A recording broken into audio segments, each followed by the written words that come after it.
Welcome back to What Arty Noobs for General Disturbance. This is a TVP T 5051. It's a tier 10 Czech medium tank. It's located on the northwest spawn of Fjords and it's under the command of GameSpoffin. And you're going to see a series of battles which are near enough consecutive by GameSpoffin in this tank. Game on! Well, this is a very feared tank because, much like the Batchat 25T, it has an autoloader which is capable of firing all of the shells very quickly and doing a lot of damage. It's a 100mm gun with 320 alpha, and he spotted an enemy early on, an EBR, and he's moving into position. 4 shots in the autoloader, so it's capable of doing 1,280 hit points of damage within 4.5 seconds of the first shot. And he's not firing yet, but he has been spotted. He decided there wasn't a clear shot for him to shoot. Nope, no shot there. His teammates are moving to the south pass anyway, so he knows he's not needed down there, not for the moment. And the 705, well, occasional shots coming in, fires one in, doesn't get through the armor. Yeah, he went straight for the heavy armor. In fact, I think he went for the driver's port and he just didn't get it. So, does he reload? Yes, he has. 22.68 seconds for a 4-shot reload, which is fairly long, but, well, he's got a good crew in this one, so it's quicker than it should be, which is around about the 27-second mark. And he peeked out to have a look, even though he wasn't loaded. He is loaded now, fires his first shot in, tracks the T-54E1, and he's just unloading his entire mag into the guy. Now, he did get one shot that didn't go through, but he did get some that did hit. 2 shots penetrated, 1 shot blocked, and he did take some damage from the T-54. So fair exchange, because he dealt more damage than he received. And he also got some assistance on the spotting of the 705, so he's got something out of it. Okay, new mag, ready to go. Now, there's that T-54E1 again, and up on the heights we can see an E5. He's going for that instead, and he gets one into the engine bay. He's unloading onto the guy now. The guy turns his front towards us to ensure that the shells don't pen, and so only 1 shot actually went in, 293. It was the first one, so the other 3 shots, I'm afraid, were wasted, but there was no damage in return, so he was okay on that. You don't get a huge number of shells in this tank, so you have to make the best use of it as you can. The Conway saw him, and that was expensive. 570 hit points. Yeah. We don't know where that Conway is as well, but he must be probably in the wooded area, and that's why... Death Star. Can't avoid that. Yep, nice. Second shot. I'm not sure where that one went, but can he get another shot? No, not for the moment. He keeps poking, and shells are coming back every time he pokes, so he thought better of actually sticking his neck out and getting a shot at the Death Star. Our guys have made their way through the south pass, so very shortly he's going to be able to go up behind the enemy. There goes the T-54E1. There's a 2684 just around the corner, but he does know there's a number of enemy tanks up there on that rise, including the Death Star. He's just testing now to see which ones there are, because he wants to go around the corner and kill the object's 2684, and so he's backing up, almost side scraping, or reverse side scraping I should say. There's that 268. Now, if he was to drive around the corner, he could unload his entire clip into that guy's rear as he's facing our guys, but he's gone anyway, so... Okay, there's the Conway. Spotted at last. Got just a fraction of his hull. Yeah, just hit his tracks. This is better. 1 in. 2. Kill. Yes! So he got revenge on that one. And now he's opted quickly for a reload. And he's not going to go down into the dip because there's no point. His team are flooding into the enemy area. There is that E5 nearby, so he could go after that guy. There he is. He's not fully loaded yet.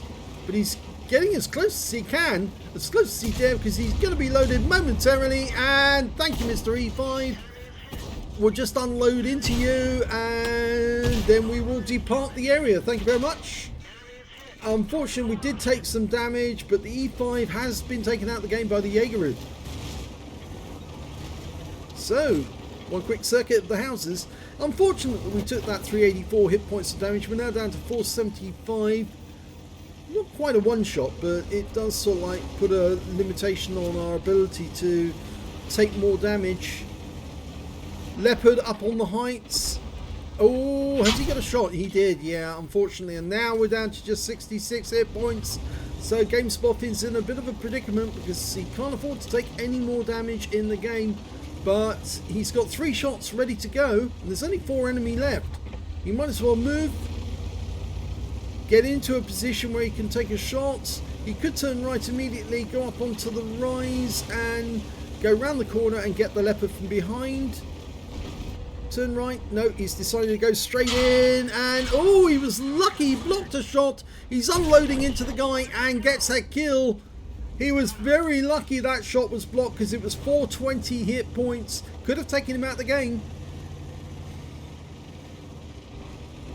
So there's only 3 enemies left. 1 Arty, 1 light tank, which is an RU-251. He's giving the Jaegeru a bit of an assist.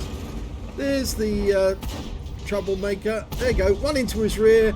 Oh, and the sheer amount of fire that was going in. He's trying to push the Jaegeru in, but no, it wasn't on purpose. He was trying to crush the enemy. 1 shell left in the mag at the end of that game. Wow, that was a fast and furious ending. Let's have a look at the end of battle stats. Well, first mark of excellence for GameSpot in the TVP T 5051. Yes, he did have to fire some premium rounds in this game, but it did actually work out okay. Second mark of excellence in the game. Second mark of excellence, no. First mark of excellence, second class tanker, fire for effect for doing more damage than hit points to his own vehicle, a duelist for taking down 2 tanks who damaged him, hand of God for surviving the battle, hammer received damage from 4 different enemy vehicles, and a bruiser Mel for getting at least 5 critical hits. He got 6 in total. Let's have a look at team score. Well, look at this. He didn't get the high caliber in the Dane, but he did get the highest amount of damage, 4,528 hit points. The next highest scorer was the Progetto 65, and he got 4,412. When it came to kills, it was the Progetto who got the highest number with 3 kills. GameSpot shared the second place with a number of other players, including the EBR-105, both Jaegerus, the Object 430, and 2 members of the enemy team, the Leopard prototype, the one he killed, and the T-54E1. And when it came to base XP, it was the EBR who did the best. 981 for him, 921 for the TVP, 880 for the Progetto 65. Let's have a look at detail. GameSpot fired 27 rounds in that game, got 22 direct hits, 15 penetrations, damage of 4,528 hit points, of which 1,549 were at more than 300 meters. 6 hits received, 4 penetrations, 2 non-penetrations, and 1 hit as a result of splash damage, and block damage of 810 hit points in total. Spotted 1 enemy vehicle, damaged 6 of the enemy, killed 2, and did 475 hit points of spotting assist, I think, in that game.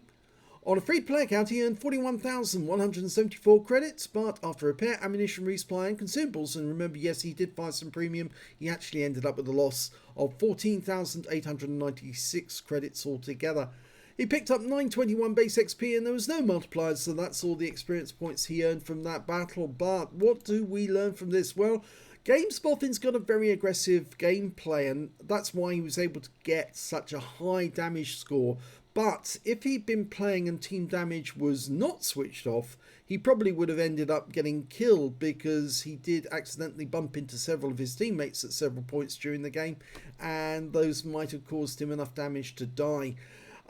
It's unfortunate he didn't get the high caliber. I suspect that's some of those moments when he did bump into his teammates, because obviously, as we know, even though team damage switched off, if you ram or damage or push or even shoot one of your own teammates accidentally, you do disqualify yourself from a high caliber. And I have the feeling that GameSpot did exactly that. He pushed one of his teammates too hard when he rammed into the rear of them, and the system said nope, that would have been team damage otherwise, and disqualified him from the high caliber. So there you go. A great little game, but it just goes to show that not every shot from the TVP T 5051 does penetrate the target. Sometimes you come up against something which blocks the shot, and as a result then you end up short on damage that you need. It's said that you could do 1,280 hit points of damage with one clip, but it all depends on the target you're firing at. If it's a soft skin vehicle, yes, you are going to mostly get virtually all of them home, but if it's a hard skin vehicle such as a heavy or a medium with good armor, yeah, you might miss out on one or two of those shots, and he did in this game. So it just goes to show.